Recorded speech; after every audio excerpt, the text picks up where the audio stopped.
Ladies and gentlemen, boys and girls, it's your boy Johnny Bananas, and I'm going to be covering a brand new season of The Challenge USA on CBS that, of course, I will be completely dominating on my podcast, Death, Taxes, and Bananas on the Ringer Reality TV podcast. Head over that feed and follow us on Spotify so you never miss an episode. This episode is brought to you by Reese's Peanut Butter Cups. All right, it's official. I think I've discovered the ultimate coupling of all time. Like any good relationship, they really balance each other out. One is super sweet, and the other, well, they can be a little nutty sometimes. It is, of course, Reese's Peanut Butter Cups, the perfect combination of peanut butter and chocolate.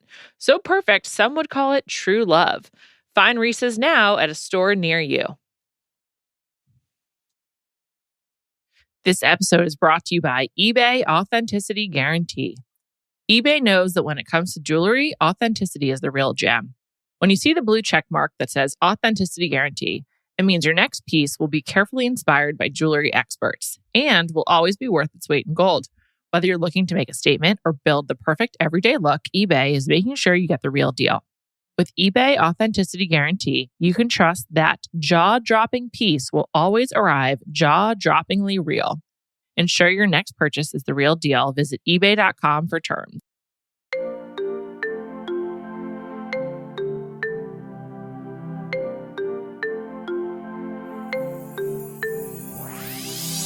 Welcome to Bachelor Party. I'm Juliet Litman. I am delighted to be joined by my newly famous friend, fellow Bachelor professional, the host, the comic, Jared Freid. Jared, welcome.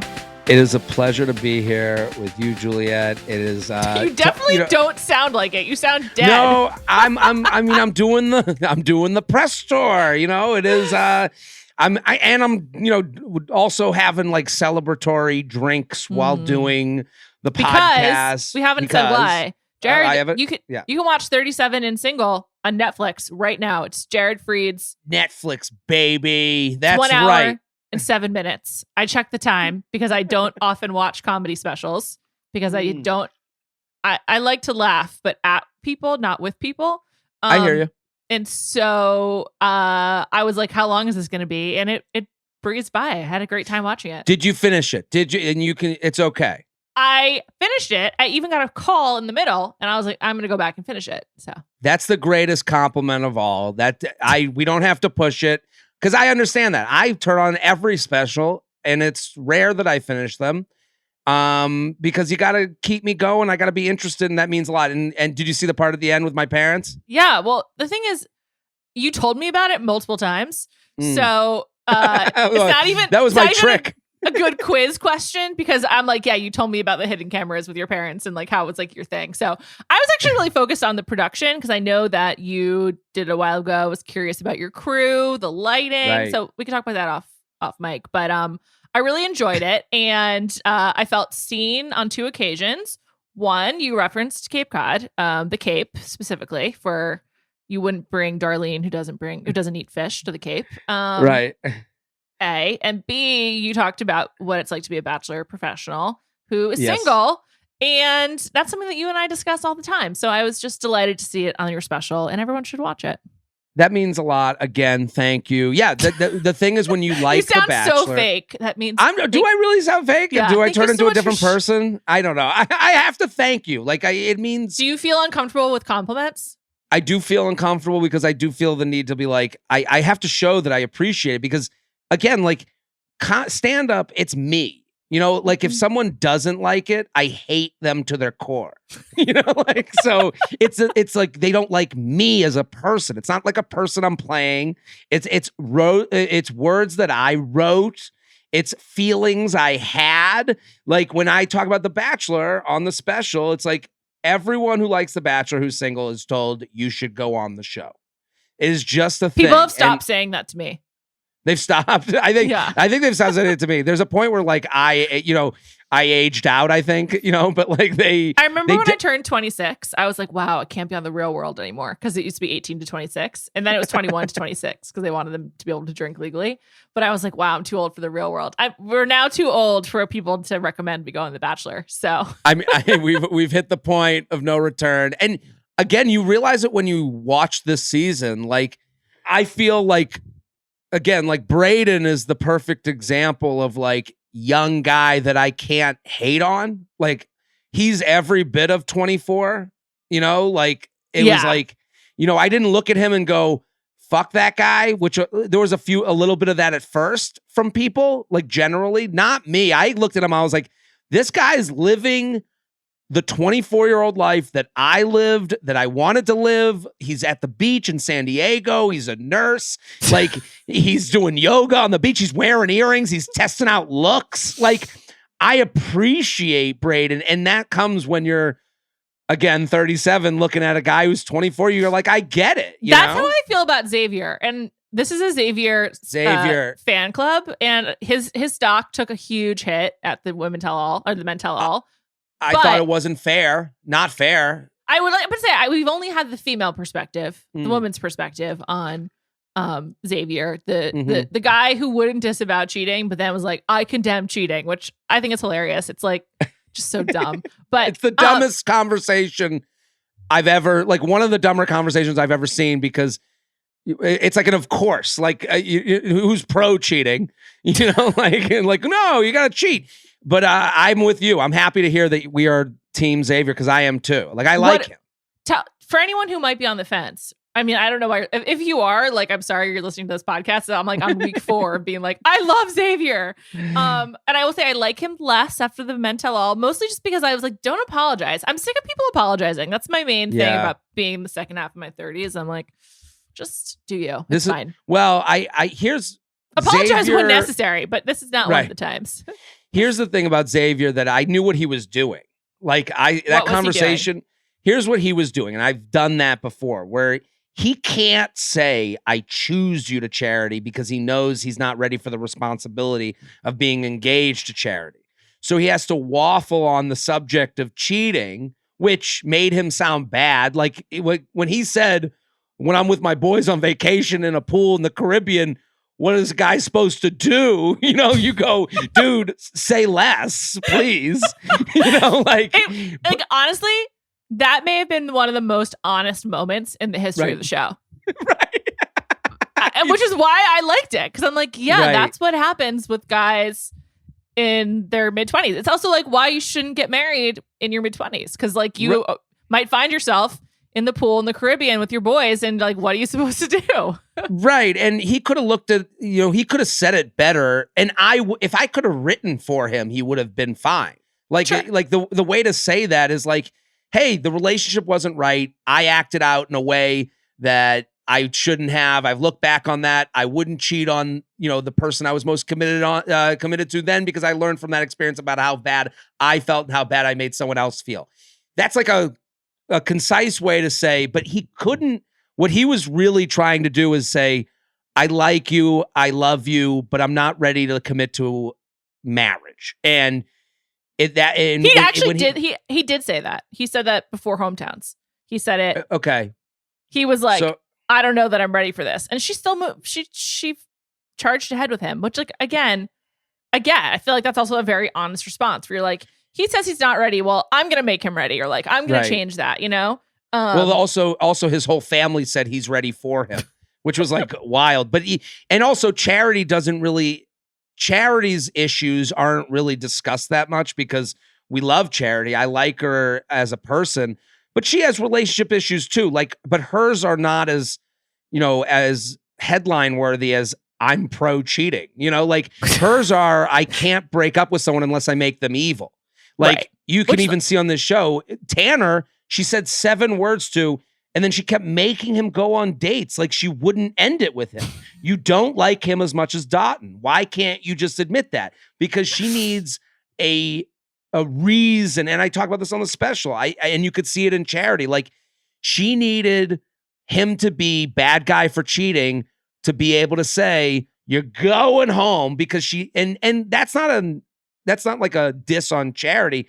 It's a normal thing for people where they're like, I need to be right that I dump someone, not just that I have my own tastes and whatever, you know? When I was watching that moment on your special, I was just thinking, like, the hardest thing to do in a breakup and like in any situation is like acknowledge that something is good, but it's not right. So you're just sort of like, this is it. This can't be it. This actually happens in one of my favorite movies, The Wedding Planner, when Bridget Wilson and Matthew McConaughey are just have to acknowledge like they could have a good relationship, but it wouldn't be great. And then he chases after Jennifer Lopez. But like, if it's a tough choice, Bridget Wilson and Jennifer Lopez, two great characters, Fran and I forget Jennifer Lopez's name in it, Maria. Is that your most random favorite movie? I have a random favorite movie. It's not yours? My absolute favorite, but it's pretty high up there. I have two movies that are my family's favorite that are like that I would watch again and again. Vegas Vacation. Good my one. Family, Nick Papagiorgio. Love it. Nick Papagiorgio. My family called me that when I had like a fake ID on like cruises. Nick Papagiorgio is so funny. I can't believe you just brought up that name. Vegas Vacation. We love that movie. That's my family's favorite movie. And then House Guest with Sinbad. Oh, interesting. That's a real 90s kid, 80s kid movie. We watched House Guest dying laughing as a family like so many times. And then you meet people from the town. They're like in a town that's like outside of Pittsburgh. That's where it's based. Like I have friends from that town. And like, I was like, oh my God, you're from the House Guest town. and it's just so funny to me. Like those are the two movies. Do you have a movie other than Wedding Planner? Well, my favorite movies are You've Got Mail, Almost Famous, and When Harry Met Sally. You've Got Mail is an amazingly outdated movie for how much it tells you how up to date it is. Yeah, absolutely. Like the whole movie is letting you know this is the new age of dating, and how quickly that movie aged out is even like the Barnes and Nobles like storyline is like you go, oh my God, look how quick the world moved. It's the official movie of the Upper West Side. I mean, I love that. Yeah, it is. It's just so... There's a lot of like sights and scenes like that you probably know so well. The final scene is at the garden that was like right by where I grew up, next to the Hippo playground that like every Upper West Side kid knows. Like it's really sentimental. When Harry Met Sally is perfect, and Almost Famous is like just it's just the most perfect like encapsulation of a certain type of feeling. But my version of House Guest that I used to watch with my brother is Three Ninjas. Whoa, Rocky loves Emily. Rocky loves Emily. Wow, you just like opened up a door in my brain. It's a portal to a different time. It's really like even those costumes, like the way they wore the masks. I believe me. I haven't watched that in quite some time. I'm gonna have to assume it's probably like problematic at this point, but I really liked it. Yeah, I mean everything's problematic at this point, but we're not going to apologize. We liked Three Ninjas. It's okay. Yeah, I was 7. So what am I supposed to do? Anyway, Rocky loves Emily. But I forgot how we went down this tangent. But who else did you dislike from this season? Like who did you hate on? I didn't. I guess like I loved making. I don't hate any of them. I'm like. I liked making fun of Sean because he was just like an easy person to like kind of create a character for. Like he does we call him Double Denim Ken around here. What do you call him? Double Denim Ken, because that's what he wore for the Barbie challenge. That's hilarious. Yes, he did. I mean, he just gives off a rich kid energy. He's got like my dad will sue you energy. And, him and Braden are like two. You bring up Ken. They're like two douche dolls. Like they're two versions of douchery, and I mean that in a loving way. Like because one is like beach SoCal douche, and then there's like this guy's like Northeast private school douche, and so those are two fun ones to like kind of joke off of. But otherwise, the season. It's a snooze. It's a snooze fest. I wish there was more drama. I wish there was, but I don't know. Like, do you? So, spoiler I don't alert. Or it's not a spoiler alert. Teaser. We in September will be rewatching Hannah Brown's season. You're going to join me for one of those episodes. I can't wait for that. I'm excited too because I feel like I've lost my center, and I'm like I don't know what makes a good Bachelor show anymore, and I think we need to get in touch with it. And I just feel like that to me was like the last great moment for the franchise. When she took the altar and moved it, that was like, that's an iconic reality show moment. Absolutely. Absolutely. Yeah. She's the best, and also best Bachelorette. Also, the way that group has moved into like the zeitgeist, like, oh, absolutely, they don't. Hannah and Tyler don't really acknowledge I know Bachelor Nation. I know They're like almost and it's weird because they're at the high point of the intersection of social media and the show. So it is interesting to watch a guy like Sean who wants to come on the couch to have his moment, but there's no moment to be had. There's also no treasure at the end of that rainbow for him. Like, he's actually chasing something that doesn't exist. There's no follower to be had. There's no promo codes to be shared. He is actually hoping it's delusion, because I know. I watched that moment and I was cringing because we both know, like, there ain't no gold there, man. Like, Tyler and Hannah specifically, the way they've kind of like not acknowledged everything, then they moved on to TikTok during the pandemic, and you go, and the TikTok world is another world that's like different. Is Tyler big on TikTok? Is he on it at all? I think they both are. Yeah. They were like a crew. Like, oh, I know about that, obviously. Quarantine well, then crew. like Matt James too is included in that. Like, he does food stuff now. Like, they're not even like in the nation. Like, I went on. They've moved. They live in the real world. Right. They live in the real world.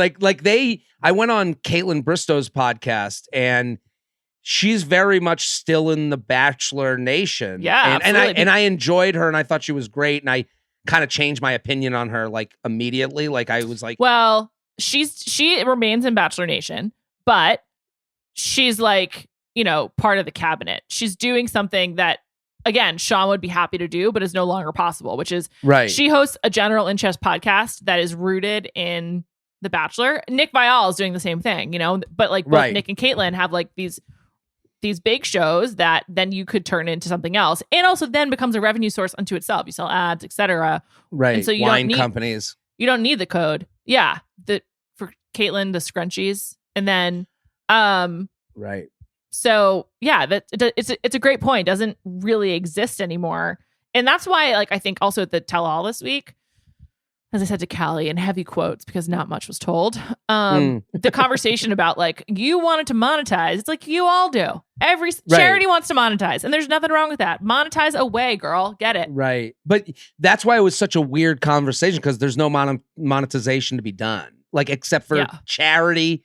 That's it. Like, who else is Braden? Maybe, like, even Braden's not really popping off. Like, I don't know. It is like an interesting watch from that angle, because to go back to Hannah Brown and like that crew, Tyler is doing home renovations and selling homes, and like is an actual like wealthy man. And like, that should be his like, he's going on, what's the name of the show that he's going on? Oh, he's going on the boot camp show, which is pretty good. I'm looking forward to it. I watched the first 2 episodes. I got paid to watch the first episodes. Talk about monetize. I did a paid live stream and then forgot to post it like an idiot. So we had to like work stuff out. Oh my God. You're an awful influencer. I know. Now I need this Netflix special to pop off because, I don't want to be a loser. So but it's a good show. Like Hannah on that show, you're like, she was great. I mean, she won that show. Special Forces. Yeah. That's what it's called. Special Forces. You don't even know the name, and you were paid. I know the name. Special Forces. Hit me up. Tyler's lower third on that show should be wealthy man. Actual wealthy man. Yeah. I don't know. It's interesting to like see and also like Tyler's like a total mensch too. Great guy. Couldn't be nicer. It is weird. I don't know. There's few people in this life that I like truly love. Tyler is one of them. I'm with you.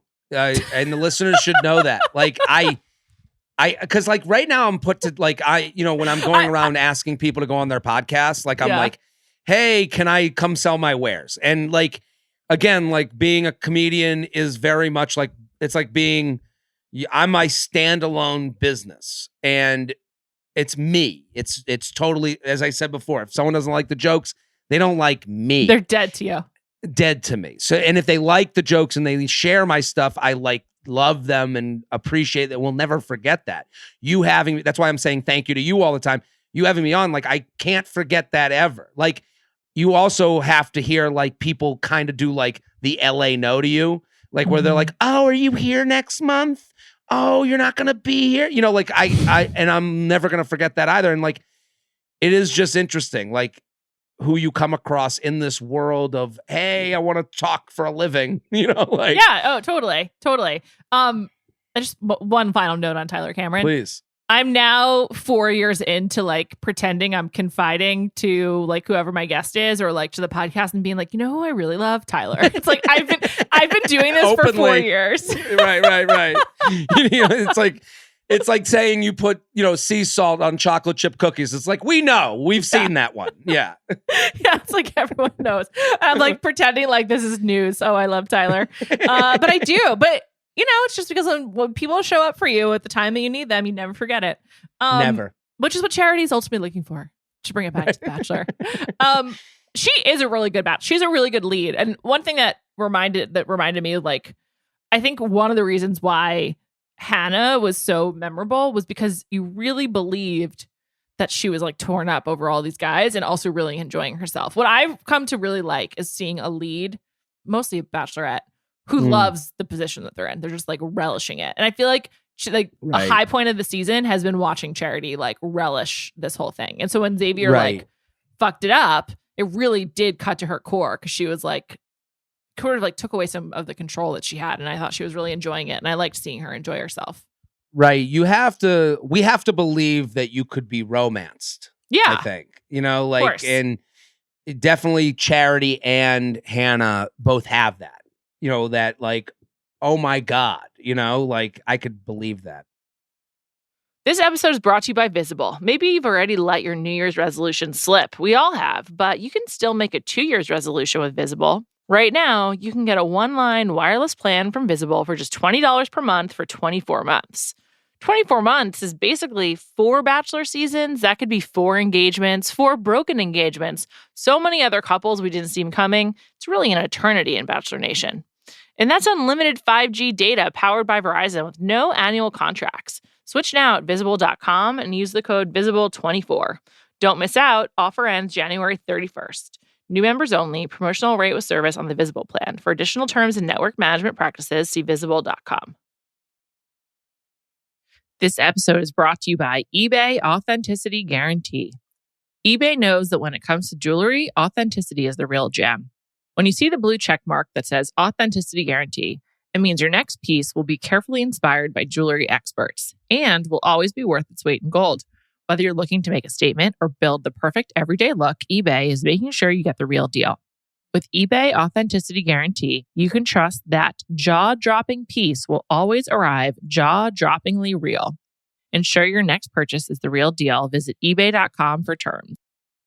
The Golden Bachelor. What are your thoughts?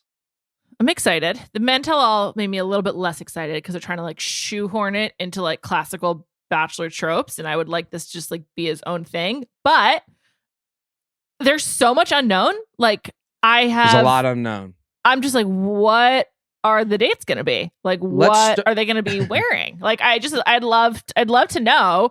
And one of my favorite things to do with you is come up with some ideas for the Golden Bachelor. So I was thinking we should, like, what are your dream dates? Like, what do you want to see Gerry and his ladies do? I want to see so much from, first of all, his name being Gerry, but it's spelled Gerry. So what are your thoughts? I've had a really hard time figuring this out. I called him Gerry on numerous occasions, but it finally clicked for me, and I realized that he has the same first name as Gerry Bertier in Remember the Titans, who was also Gerry. And my dad is a Gerry with a G, spelled Gerry. Yeah, but he's Gerry, not Gary. No, yeah, he's a Gerald. He's a Gerald who goes by Gerry. Who goes by Gerry. So this is a Gerry. Like, please don't say the name Gerry and get me confused again. I just need to remember I know. Gerry Well, Bertier. it's Gerry Bertier. It's Gerry, Bertier. but here's the thing: they fucked us because now we have to write Gerry as Gerry, and we have to listen to DMs, and like they messed with us, the promoters of the show, like because we're gonna have a whole season of the DM that's like it's spelled Gerry. I'm just going to be remembering, Gerry, back and forth. Like, I'm going to have to hear from the followers who get it the least, and it's going to drive me crazy. I'm going to help everyone because we're going to play a clip of Denzel Washington saying my favorite line. Cannot replace a Gerry Bertier. Cannot replace a Gerry Bertier. Cannot. That's my favorite line from Remember the Titans. And I'm just going to think of that every time. Cannot replace a Gerry Bertier. Cannot replace a Gerry, whatever his last name is. Our first Golden Bachelor. Gerry Golden. Yeah, I cannot replace a Gerry Golden. Cannot. Gerry Golden. I also, here's the other thing about Gerry when he first came on. When they did those pictures, they are really breadcrumbing this, and like just like you said, like we don't know anything. They do those promo pictures, and the whole talk is like how good looking and young this 70-year-old is. And then the minute he got on screen and was like a live. living. Yeah. I was like, this is the oldest man I've ever seen on TV. Like I guess you haven't seen any images of Joe Biden lately on television. Right. I'm not a big political junkie. I mean, I was like, this guy. Yeah, it's Biden and him as the two oldest men living on creatures. Men on television. Yeah, like I because the pictures, I was like, whoever photoshopped him, give him an Great Emmy. job. Give a great. I mean, unbelievable because. His hair is colored weirdly.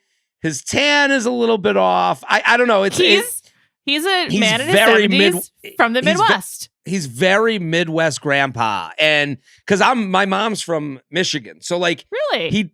he does remind me of like family from the Midwest. Like the plaids, the way he walks. Like I don't know. Accent. It's just the accent that he's got a weirdly pitched voice. Too like his voice a little high, but they did find the perfect background. Like him having a wife that passed away, I'm sorry to say, is the only Golden Bachelor we could ever have. We couldn't have. You can't have a divorced man to begin with, right? Although, you could have a divorced woman. No, absolutely. As your first Bachelorette. I think that's the first Golden Bachelorette is divorce. Deanna didn't exactly win the hearts of the country, so I don't think it's going to be her. But I think the first that's the other thing. Like I don't want Golden Bachelorette. I want more like I've said this to you before. I want mid-30s. I want mid-30s, killing it in their divorced, killing it in their whatever their business is, whatever their work is. They could have a kid or no kid. I'd rather no kid, just as my whatever. Are you describing who you want to date, or are you describing what you're looking for in the Bachelorette? Jewish. Over the whole wedding thing.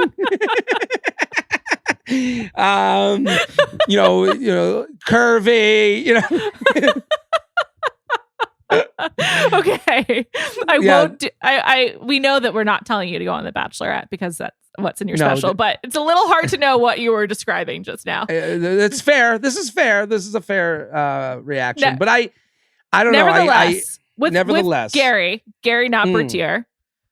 I think Gerry Golden. Gerry Golden. I think it's definitely a good choice. I think the best thing is that they established he loved his wife and he still loves her, but he's like looking for a new partner.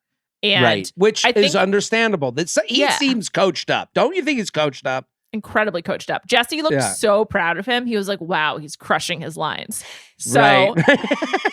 But okay, so Jared, what do you think night one is going to be like? Are the women just getting out of the limo as well? Like, what are you expecting? Is it the same? When do things change?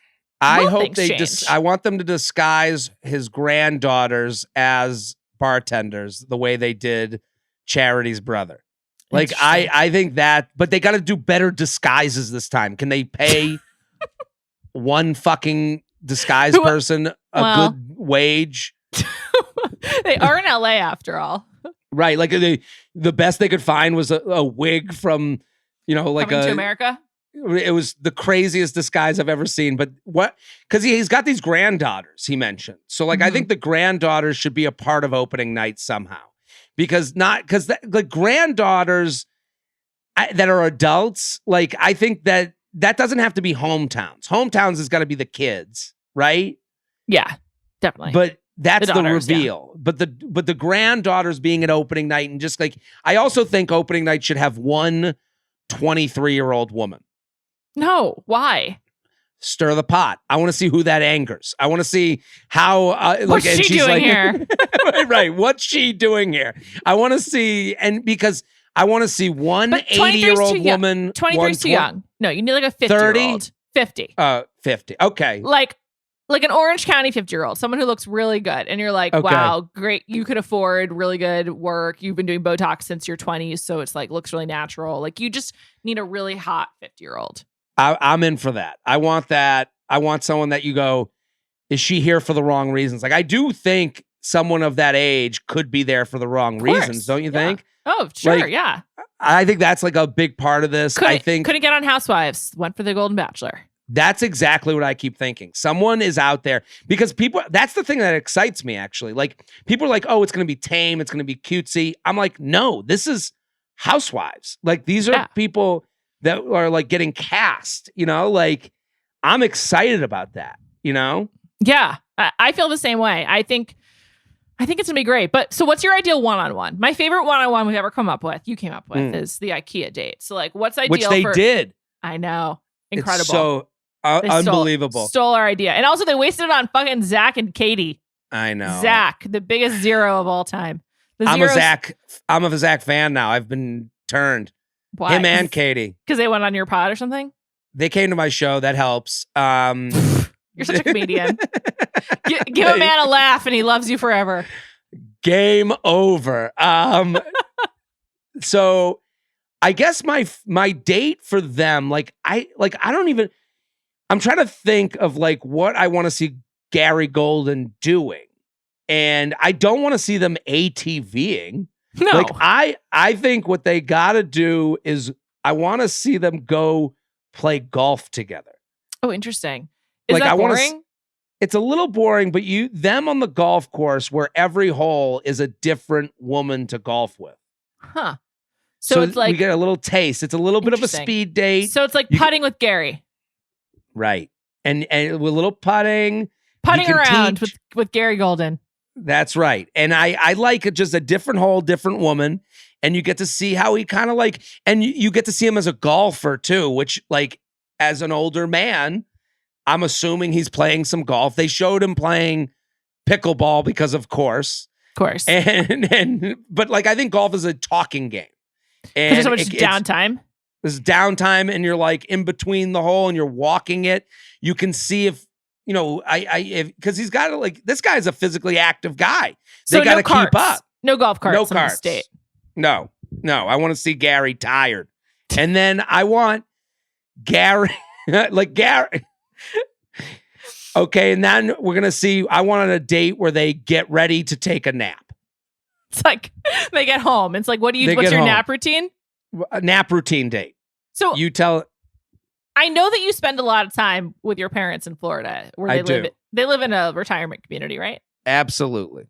Like, what are people doing there? Because I feel like, should we send Gary to a retirement community in California for a date? Like, should they see if they can blend in? Like, I don't know. Is there a way to mine your experience in Boca? Listen, I have a million ideas. Thank you. This is, one time I went with my parents. They have a thing called the seafood buffet at their club. Okay.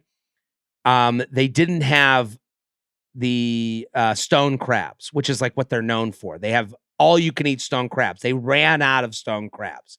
The shock and awe of the group of people I was sitting with was like, the offended is too small a word for them running out of stone crabs. This is why we pay. This is why we come. We want the stone crabs. They brought us in under false pretense. I want to see how Gary handles a seafood buffet that has run out of stone crabs. We set up different ways where Gary can complain and send things back. The waiter brings the wrong food. I want to see him interacting on a date where something goes wrong and we can see how, the women he's interacting with act. I have another idea, which or is related gin. to They yours. play a lot of gin. Okay. Oh, Go I ahead. like gin. I love gin rummy. I'm really good. My dad and I used to play before school. My dad's gotten into it recently. I also really enjoy bridge. Bridge is a really fun couples game. So maybe they should like join a bridge club and then see what the other feedback is like from the other couples. I love that. I think that's Bridge a great idea. Bridge is a really fun game, and I don't know the game well enough, but I reiterate, think feedback, because you have to communicate with your partner in a certain way without giving stuff away. It's also very complicated. So it's like, are you smart enough to play bridge? You could find out. Here's my idea. It's playing a little bit off a very common trope that you also discussed in 37 and Single, available now on Netflix. Good plug. Love it. I would like for them to go on a fishing date, like go out on a lake. Go fishing, have like a guide in the boat, but he sort of recedes into the background, and just like a casual fish. I feel like Gerry must fish. Like he probably has a boat, probably has a lake, he's just like, he catches trout, throws it back in. But that's another like talking activity. It's like very placid, but it's also like, do you get seasick? Are you just like down to hang? Oh, you haven't fished? Like, let me just show you how. Like, there's so many ways. And then you could take some really cute pictures.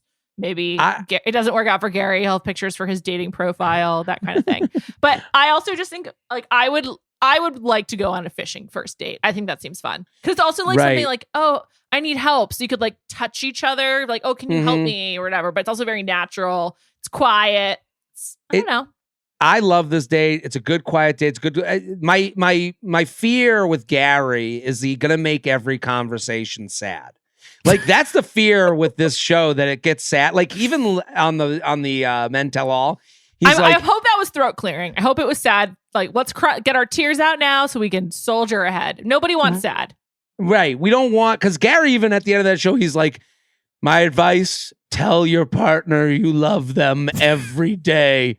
There might not be a tomorrow. And you're like, Gerry, chill. We know your wife passed. Come on. We're trying to get you back out there. Like, is every person that he goes out with going to have that same, my Roger speaks to me every time a butterfly lands on my leg? And you're like, oh no. It's funny that we concentrate on the one-on-one dates. What are the group dates going to be? Like, I have a good idea for the group date. Well, your golf date is a group date. That is the golf date's a group date, but I have a better idea. I think we get all the grandmas, and we bring them in, and we have them race to see who can open up Netflix first, who can put in their Netflix password, so who can call home and get the kid to do it for them. We put out a phone, we put out the Netflix, we go, whoever gets onto Netflix first wins the one-on-one date. Well, this reminds me of something. First of all, you said all the grandmas. I hope we have some never married, childless women on this show. I hope so too. I'm with you completely. I want to hear their story. Let's just get a bunch of different women who are in their 60s and 70s. Like, it's just, they don't all to be grandmas. Yeah, exactly. Thanks, Jared. All the Barbies. This Barbie never had kids. This, right. yeah, exactly. But like, I do hope it's a wide range like that. That said, I do think his destiny is to meet a fellow widow, someone who was married and their spouse passed away. Because it's just it's clearly a really intense emotional experience and a big part of his life. And so I think it's like reasonable to think that they'll relate to each other over the experience having lost their spouse. So I mean, he doesn't seem ready. I mean, to be honest. To be honest, he still seems a little like he needs some therapy. He needs to go to Xavier's therapist and like have a chit chat. Well, that's why he needs, I think, another widow, someone who can like relate to him on that level. Because otherwise, I think it would be hard. Even if like you both have like plenty of life experience, it seems like a pretty specific one. So I think he needs someone who hasn't previously married, maybe does or does not have kids or grandkids, who knows? But that's what I think. I see him with. I totally agree. As for the group date, I have no idea, man. Like all the shit that they have these younger people do, I'm just like, do not ask a person who hopefully has dignity and life experience to write a poem about like their first time and read it to strangers. Like, I don't know.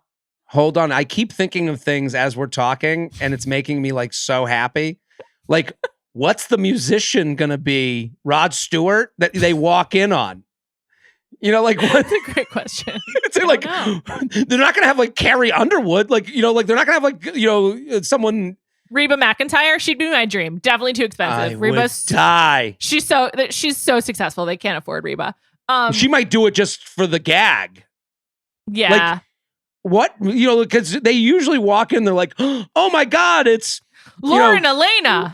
Right. Yeah. Laura, and we have to act like oh my God, Lauren Elena. So excited, yeah. And then one woman in North Carolina is like, you don't know who Lauren Elena is? You know, like who's that gonna be? Like, I don't know. I'm like excited for that, but I agree with you. Like, they can't have the grandma's mud wrestle. Like, you can't. We need. Like, I don't know what group dates. Like, even I'm joking about, you know, open up the Netflix, but I'm kind of not. Like, that's kind of the only physical challenge that I would be, that wouldn't be weird. All of my ideas are just going to thinking about the things that happened in Nancy Meyers movies, and it's complicated and something's got to give. So I'm like, what were the dates there? And I'm like, oh, they got high and went to her bakery. That seems fun. That's a fun date. I mean, who knows? I'd love to see some of these women get high. Gary high?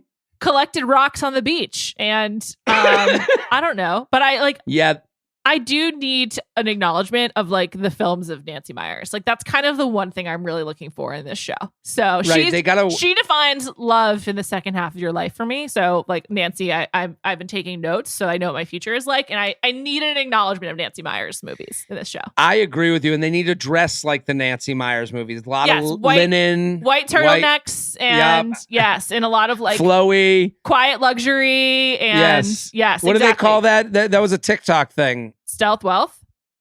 Oh, no, coastal grandma. Coastal grandma. I want a lot. Coastal grandma is for women who are not grandmas, who are like much younger. Like, my current aesthetic behind me is coastal grandma. It's very coastal grandma in your home right now. Thank you. Yes, I know, and I'm proud.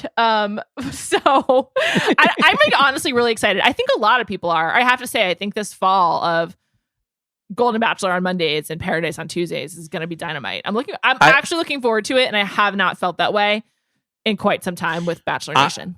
I'm with you, and you can feel it. Like, we know the energy of Bachelor Nation. We know when someone's excited about someone and when they're not excited about someone, and when they're just like nothing. Like, going into charity season, like a tumbleweed went by on Bachelor Nation Drive. Like, it was like, it was really kind of crazy. And then this, you can feel the people like, oh, they're doing, it's almost like we have a home and you can feel people looking in the windows. Like, oh, Golden Bachelor. Oh, what are they going to do? There's intrigue. And even the way we're talking right now, like, I go through like an emotional roller coaster. Cause at first I'm like, I can't wait. I can't wait to yell at it. I can't wait to like have fun with it. But then I'm like, we're talking about group dates. I'm like, I hope there's some action. Like, I don't know, you know, like, are they going to make them do a runway? Like, I don't know. It's crazy. I don't know either. I'm really excited. The unknown is also just so exciting. After 20 bachelorettes and 38 bachelors, it's just like, let's fucking go. Right. This show hasn't been asked to be creative in literally 20 years. So that's kind of the other part. It's like, who's the writer? So no Mike Fleiss. Who are the people that are like the puppeteers? Who's driving this train? I can't wait to find out. If you want to hear more of Jared and his ideas, you should be watching 37 and Single on Netflix. Also, he has got a bunch of podcasts: J Train, Luxury Lounge, The Bachelor, You Up. The Bachelor, You Up. I never shut up ever. And follow him on social media at Jared Freid. Thank you. Thank you. Thank you so much for joining me. You'll be back in a couple weeks when we do our Hannah Brown recap on Monday. Cannot wait. I will unveil the rewatch schedule for all of you. I'm very excited. Got some other exciting guests planned. Jed, if you're out there, hit me up. Oh my God. Well, he doesn't want to talk about it. Of course not. Why would he want? But that's why he should. It'll be therapeutic, man. That is actually the best decision he could ever make, is go on your show and talk to you about it. I would absolutely love to have him. Everyone tweet at Jed, tell him to do it.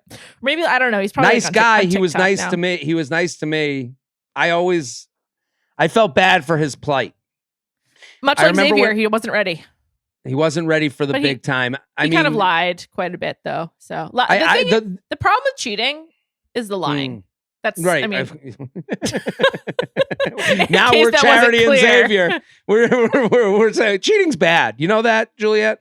No, I guess I forgot what he did, but the thing I felt bad for with Jed was he's a musician, and then they find out he has a dog food commercial, and that's like a big joke. But it's like, as a comedian who like wants to work and make money and be able to do stand up, like when I heard he had a dog food commercial, I'm like, oh, so he's a working musician. Like, I was like, that's a good thing, but it's easy to make fun of. he was embarrassing on the show. He cheated and lied, but he was really vilified by Reality Steve. So we'll be getting into I'm all of not it. familiar, but I can't wait. I'm so excited to look back. Me too. Thank you everyone for listening. Monday, we got the finale with me and Callie, so don't forget to listen and have a great weekend.